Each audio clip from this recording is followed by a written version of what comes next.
মৰমৰ ছাত্ৰ-ছাত্ৰীসকল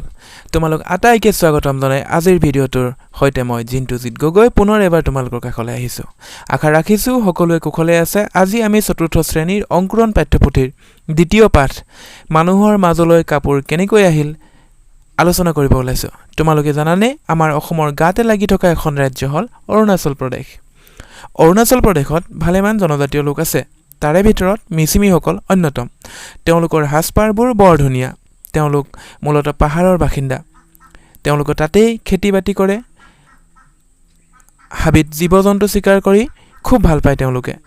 অৰুণাচলত থকা কামলাং নৈৰ খনত মিচিমি লোকসকলে মাছ মাৰিবলৈ যায় আজি আমি এজন মিচিমি ডেকালৰা কুৱানচা কেনেকৈ মাছ মাৰিবলৈ গৈ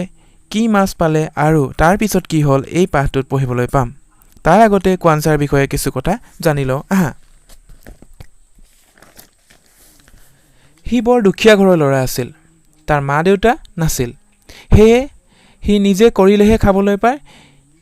পথাৰত কাম নকৰিলে খাবলৈ নাপায় হি কিন্তু মাছ মাৰি খুব ভাল পায় কাৰ কথা কৈছো গম পাইছানে কুৱানচা এদিন কুৱানচাই কামলাঙৰ পানীত এখন দলঙা পাতিছিল আৰু গধূলি যেতিয়া চাব গৈছিল দুটা ডাঙৰ ডাঙৰ মাছ দলং এখনত উঠি আছিল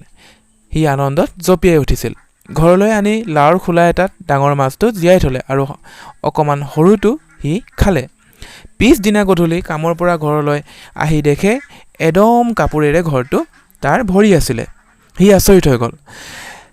কৰ পৰা আহিল ইমান কাপোৰ তাৰ জানিবৰ মন গল সদায় পুৱা মাছটো দানা খুৱাই হি কামত যায় আৰু ঘূৰি আহি ঘৰত ধুনীয়া ধুনীয়া ৰঙীন কাপোৰেৰে ঘৰটো ভৰি থকা দেখা পায় এদিন হি বুদ্ধি এটা কৰিলে কামলৈ নগৈ ঘৰতে লুকাই থাকিলে তেনেতে হি দেখা পালে জিয়াই থোৱা মাছটোৱে ৰূপ হলাই এজনী ধুনীয়া ছোৱালী হয় তাঁতশাল মেলি কাপোৰ ববলৈ ধৰিলে হাউত কৰি হি ছোৱালীজনীৰ হাতত ধৰি তই কোন কৰ পৰা আহিছ বা কেনেকৈ কাপোৰ ববলৈ শিকিলি এনে ধৰণৰ প্ৰশ্ন কৰিব ধৰিলে হি ছোৱালীজনীয়ে থতমত খাই ক'লে যে তাই হৈছে হামব্ৰু ফয়দৰ জীয়াৰী হামব্ৰুমাই তাইৰ ঘৰ কামলাঙত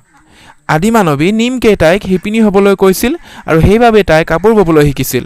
পানীৰ বুৰবুৰণি পানীৰ ঢৌ পাহাৰৰ গছ-গছনিৰ সৌন্দৰ্য দেখি তাই মোহিত হৈ তাই সেইবোৰৰ চানেকি কাপোৰত তুলিছিল